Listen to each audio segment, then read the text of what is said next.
السلام عليكم خوتي خواتاتي، كي دايرين؟ لاباس عليكم؟ نتمنى تكونوا بخير وعلى خير. اليوم ان شاء الله غنديروا القراءه ديال البنت البيضاء اللي هي متزوجه وغير متزوجه، مطلقه، عزبه او ارمله. كل وحده كيفاش تنطبق عليها القراءه على حسب الظروف ديالها. نبداو ان شاء الله على بركه الله. القراءه ان شاء الله بالنجمه السداسيه او النجمه اليهوديه. طلبوا التسليمه البنات، راكم في المجمع ديال خالتكم الشريفه بنت لاله مليكه. وصليوا على النبي، اللهم صل وسلم وبارك على سيدنا محمد وعلى اله وصحبه اجمعين. هذه البنت البيضاء نحطوها في مجمع جواد.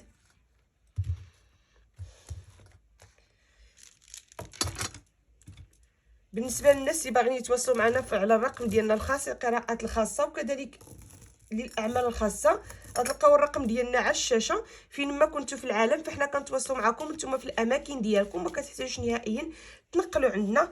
طبعا الاعمال فهي مضمونه 100%. وكذلك بالنسبه اللي كيسولوا على الاعمال شنو هي علويه وسفليه وكذلك يهوديه. نبداو على بركه الله القراءه. هنا البنات بالنسبه للبيضاء اللي خليونا البنات نحط المجمع. بالنسبه للبيضاء اللي عندها كتنتظر شي خبار، البيضاء اللي كتنتظر شي خبار، وهذا الخبر راكي يعني مشوشه على قبله، وراكي كتفكري بزاف على هذا الخبر، وراكي كتنتظري هذا الخبر بفارغ الصبر، خصوصا اذا كان هذا الخبر على قبل فلوس. راه مازال ان شاء الله غادي تسمعي اخبار زوينه، ومازال غيجيك هذا الخبر اللي راكي كتنتظري، ومازال غادي تكون عندك تحقيق الامنيه على هذا الخبر. هذا غادي تسمعيه قريبا جدا.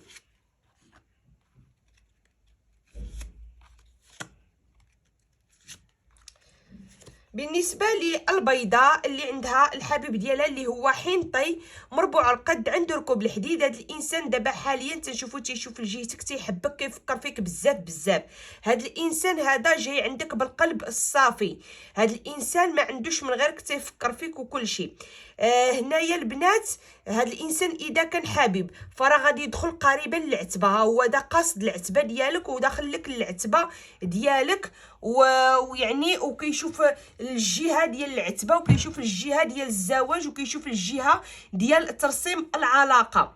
بالنسبه اذا كان هذا الانسان زوج، هذا الانسان اختي اذا كان زوج ردي بالك البنت البيضاء، هذا الزوج هذا راه كانت عنده واحد العلاقه بينه وبين الحنطيه المربوعه القد، كان كيهضر ويتكلم معاها، وهذه الحنطيه هذه اختي راها خدمت له شي اسحار، شي خدمه ديال الجلب باش تجلبوا ليها وكل شيء. وهاد السيده هادي راها بقات كتقلب وكتسقسي حتى عرفت الدار وعرفت العتبه اللي ساكن فيها انتيا وياه، تعرفت العتبه. وهاد السيده هادي راه جابت لكم السحر حتى العتبه ديالكم، ورشاتو لكم في العتبه ديالكم، في العتبه ديال باب الدار ديالك. البنت البيضاء ردي بالك راها الحنطيه اللي كتهضر مع الراجل ديالكم معها في علاقه، دابا حاليا راه تفرق معاها وما بقاتش معاه في علاقه، ولكن هاد السيده هادي راها مازال تابعه بالمرصاد، وراه كيما قلت لك راه السحر عندك مرشوش في العتبه من الطرف ديالها هي، وراها مازال باغيه تزيد دير اسحار، لانه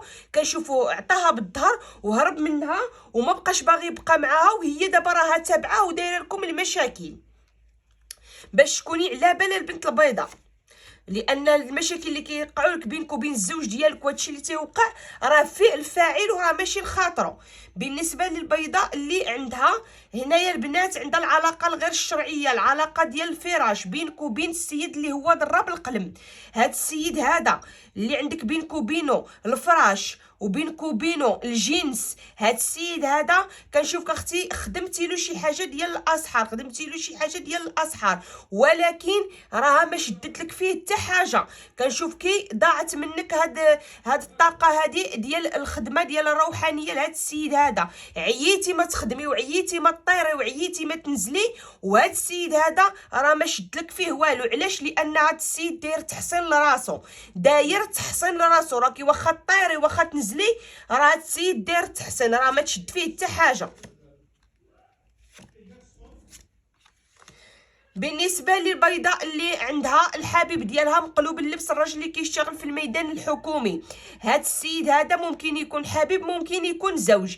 هاد السيد هذا اذا كان حبيب ولا كان زوج وبيناتكم فراق وبيناتكم ابتعاد، راكم مازال بيناتكم الرجوع، ولا كان حبيب راه بينك وبينه ترسيم العلاقه وبينك وبينه ورق على طابله المخزن ان شاء الله، اللي هما اللي غادي يكونوا الضريب الكاغيط ديالك بينك وبينه. اما اذا كان زوج، فهاد الانسان هذا راه مازال غادي يرجع لك، مازال غيهضر ويتكلم معاك، ومازال بيناتكم العشره طويله. ولو السيده اللي راها من دمه مو ولا اختو ولا شي وحده قريبه منه اللي كيسمع الهضره ديالها، هاد السيده هادي راها باغا تفرق بيناتكم باي وجه كان. هي صراحه راه ما كتخدمش اسحار، ولكن كتهضر بزاف وكتحاول تعمر له الراس ديالو، كتحاول تبعدو. مازال ربي غادي ينصرك عليها، ومازال ربي غادي يكون العشره غادي طوال بينك وبين هاد السيد هذا، ومازال بيناتكم ان شاء الله العشره طويله كما قلت لك البنت البيضاء. عندي البنت البيضاء اللي كتعاني من عكوسات في الحياه ديالها، واللي عندها مشاكل، وكنشوفك اختي باكيه بالدمع على العشيه وعلى نجوم الليل، حتى حاجه ما ميسره لك. كتقولي لا صحتي مزيانه، لا رزقي كنفرح به، لا زواج كيتيسر ليا، وإلا كنتي مزوجه ديما عندك الصداع وديما عندك المشاكل مع دارك في دارك في وليداتك، مع راجلك ديما المشاكل، ديما الصداعات. الا كنتي ما مزوجاش ديما يعني العلاقات ديالك دائما كيبوؤوا بالفشل، دائما ما كتوصليش للترسيم ديال العلاقه، دائما الانسان اللي كتكوني معاه في الاول مزيانه كيولي يبرد عليك وكيولي يتقلب عليك. نتيا هكا اي انسان درتي معاه علاقه، ولا اي انسان هذه بالنسبه لي ما مزوجش، اي انسان درتي معاه يعني مساله ديال فراش او غير فراش او غير علاقات حب يعني سطحيه، راه ما غاديش البنت البيضاء غاديش يكمل معاك الترسيم. كوني هانيه، هذه خديها من عندي. علاش؟ لان اختي نتيا عندك الكحل اختي، عندك الكحل وعندك الكحل بالطبع. راهم دايرين لك روينه في الحياه ديالك، وراهم مرونينك ديال بصح، مرونينك الكحل اختي، راهم مرونينك. راه ميمون داير لك المحنه، ورا الكحل دايرين لك المحنه، وراهم دايرين لك عارض، راهم دايرين لك عارض في حياتك. اي راجل ولا اي بنادم راه دائما يبعد عليك ودائما يبرد عليك، وغيبقى عندك هذا المشكل الى اخر نفس في الحياه ديالك، سوا لا جريتي على راسك وداويتي راسك. لان اختي ضروري ما تحيدي هذا العارض هذا، ضروري ما تحيدي. الا ما حيدتيش تبقاي هكا. ولا كنتي مزوجه وعندك المشاكل في الحياه ديالك، راه هذا الشيء هو السبب. انا تنقول لك الحقيقه، وانت اختي ديري اللي بغيتي.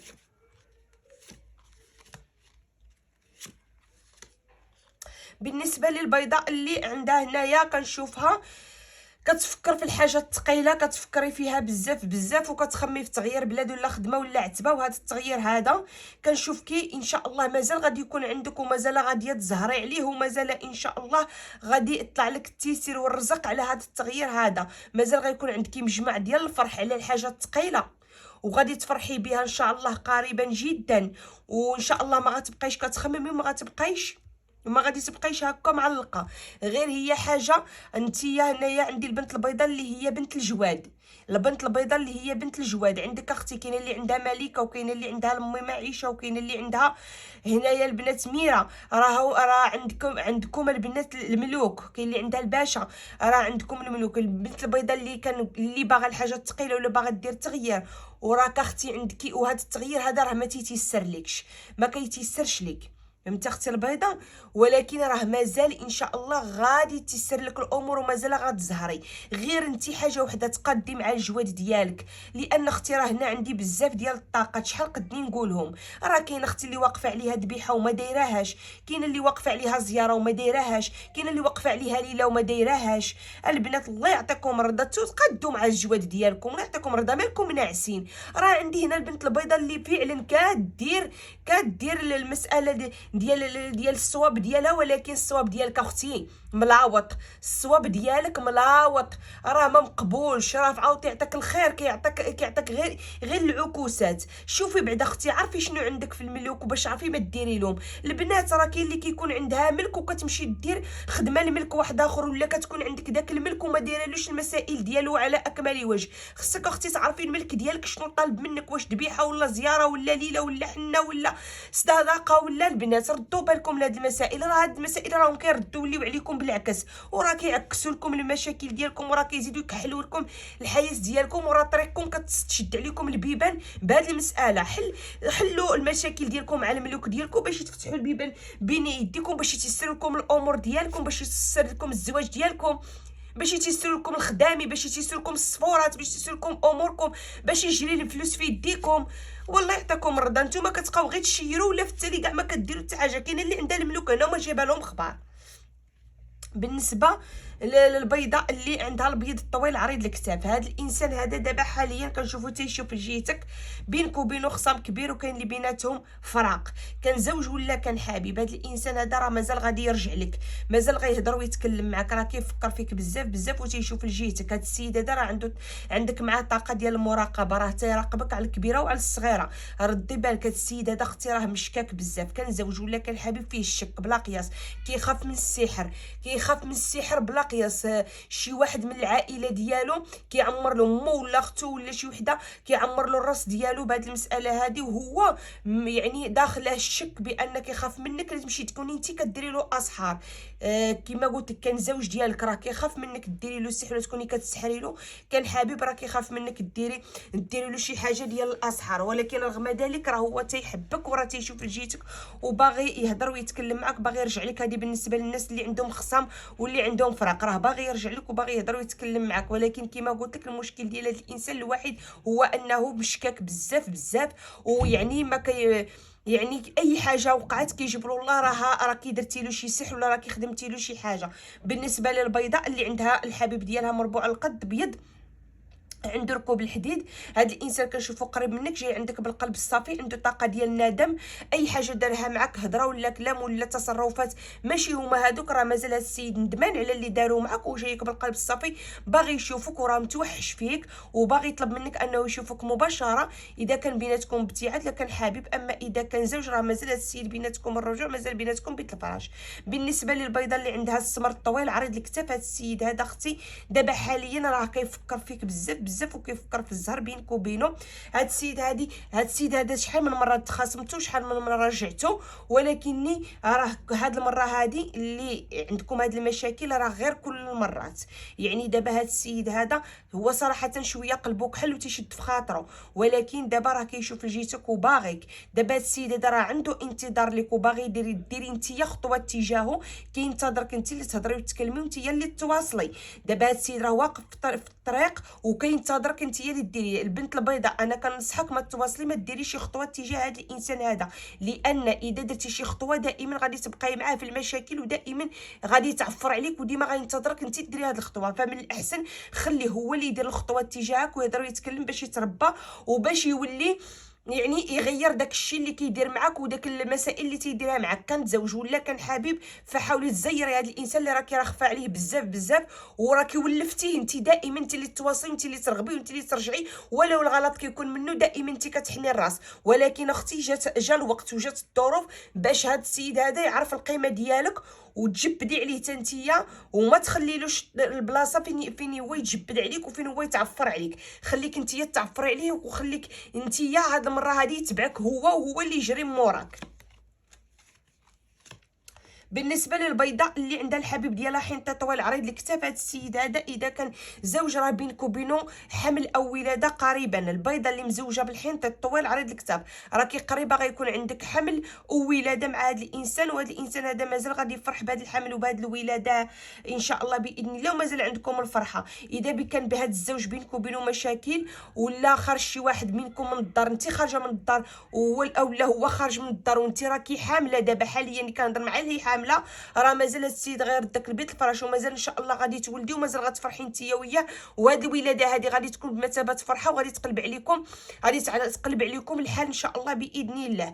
بالنسبه للبيضاء اللي عند هذا الانسان هذا الحينطي هذا اللي هو طويل عريض الكتاف كان حبيب، فهاد الانسان هذا مازال غيهضر ويتكلم معك وغيتصل بك ولا غيبعث لك رساله، مازال غادي يطلبك البيت الفرج وطايح عليكم بيت الفرج على من الفرح واقف بيناتكم.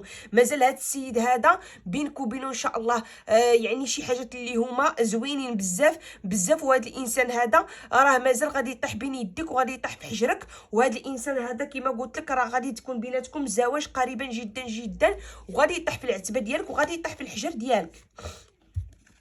بالنسبه للبيضاء اللي هنايا كنشوفها كتفكر بزاف بزاف مأزمه على الطريق العريضه، راني كنشوف كي مأزمه على الطريق العريضه وراه كتقولي الفلوس عندي قليله بزاف بزاف، باغا تمشي في الطريق العريضه، باغا تقطعي البحر او راكي قاطعه البحر وكتخممي ديري وراق، ولا راكي باغا تخرجي وراق على الطريق العريضه. المهم اي حاجه كتكلف بالطريق العريضه مازال غادي تيسر لك الامور، غادي تخرجي فلوس من يديك ولكن مازال غادي يدخلوك فلوس اخرين، غتخرجي بين يديك فلوس وغادي يدخلوك فلوس، مازال غادي تيسر لك الامور ديالك ومازال ان شاء الله غادي تزهري على هذه الطريق العريضه ومازال غادي تفرحي عليها. وهذا الشيء دابا اللي كيدوز عليك من مشاكل ومن عكوسات على الطريق العريضه غادي يولي غير هضره وكلام ومازال غادي تفرحي على هذه الطريق العريضه. هذه الطريق العريضه مازال غادي تيسر لك كما قلت لك البنت البيضاء، غير صبري، خصك شويه ديال الصبر لانك كتقلقي بين الوقت. وانت اختي البنت البيضاء راه عندك شويه ديال العوارض خصك الا بدا ما تحيديهم، لان هاد العوارض راه كيزيدوا يعكسوا لك الامور في هذا السفر هادو ولا في هاد الوراق هادو.